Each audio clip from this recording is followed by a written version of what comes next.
Hi, എല്ലാ കൂട്ടുകാർക്കും പുതിയ വീഡിയോയിലേക്ക് വീണ്ടും സ്വാഗതം. ഫേസ്ബുക്കിൻ സെറ്റിങ്സിലെ ഒരു സേഫ്റ്റി സെറ്റിങ്സിനെ കുറിച്ച് പറയാനാണ്.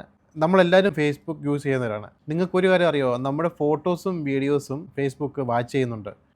ഒരു സെറ്റിങ്സിലാണ് ഇതെല്ലാം ഇവർ വാച്ച് ചെയ്യുന്നത്. നമുക്ക് ആ സെറ്റിങ്സ് ഓഫ് ചെയ്ത് വെച്ചാൽ അവർ നമ്മുടെ ഫോട്ടോസോ നമ്മുടെ വീഡിയോസുകളോ ഒന്നും അവർ വാച്ച് ചെയ്തോ ഇല്ല. നമ്മുടെ ഫോൺ സേഫ് ആയിരിക്കുകയും ചെയ്യും. നമുക്ക് ഈ ഫോട്ടോസും വീഡിയോസും എങ്ങനെ സ്റ്റോപ്പ് ചെയ്യണമെന്നാണ് ഞാൻ പറയാൻ പോകുന്നത്.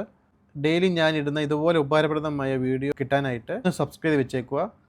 ആദ്യം നമ്മുടെ ഫോണിൽ ഫേസ്ബുക്ക് ഓപ്പൺ ചെയ്യാം. മുകളിലായിട്ട് ഒത്തു കാണും, നമുക്ക് ക്ലിക്ക് ചെയ്യാം. അവിടെ നമുക്ക് താഴെ സെറ്റിങ്സ് ഓപ്ഷൻ ഉണ്ട്. സെറ്റിങ്സ് നിൽക്കുക. സെറ്റിങ്സിൽ താഴോട്ട് പോയി കഴിയുമ്പം ക്യാമറ റോൾ ഷെയറിംഗ് സജഷൻ കാണാം. Get camera role suggestions when you are browsing Facebook എന്ന ഓപ്ഷൻ ഉണ്ട്. അതങ്ങ് ഓഫ് ചെയ്ത് വെക്കുക. ഇത്രയും ചെയ്താൽ മതി. നിങ്ങൾ എഴുതിയിരിക്കുന്നതൊന്ന് വായിച്ച് നോക്കുക. ഫോണിൽ നിന്നുള്ള ക്യാമറ വീഡിയോസൊന്നും ഫേസ്ബുക്ക് ഷെയർ ചെയ്യത്തില്ല. ഈ ലെറ്ററിൽ പറഞ്ഞിരിക്കുന്നത് ഫേസ്ബുക്കിൻ്റെ ഒരു പുതിയ നിർദ്ദേശം വെച്ചിരിക്കുകയാണ്. ക്യാമറയിൽ നിന്നുള്ള വീഡിയോസുകളും ഫോട്ടോകളും ഇടയ്ക്കിടെ ഞങ്ങൾ കാണും. നിങ്ങൾ ഏതൊക്കെ വീഡിയോകളാണോ ഫോട്ടോകളാണോ ഇഷ്ടപ്പെട്ടത്, വീഡിയോകളും ഫോട്ടോകളും എപ്പോൾ എടുത്തു, ക്യാമറയിൽ നിന്നുള്ള ഡേറ്റകൾ അവർ എടുക്കും എന്നാണ് ഈ ഒരു സെൻറ്റൻസിനകത്തുള്ളത്. നമ്മുടെ ഡേറ്റകളും പേഴ്സണൽ വീഡിയോസും എന്തിന് ഫേസ്ബുക്ക് നോക്കണം? ശരിയല്ലേ? അതുകൊണ്ട് ഈ സെറ്റിങ്സ് ഒന്ന് ഓഫ് ചെയ്ത് വെക്കുക. അറിയാത്ത ഫ്രണ്ട്സിലേക്കും ഫാമിലിയിലേക്കും ഈ വീഡിയോ ഇപ്പോൾ തന്നെ ഷെയർ ചെയ്ത് കൊടുക്കുക. അടുത്ത നല്ലൊരു വീഡിയോ ആയിട്ടാണ്. Okay, by.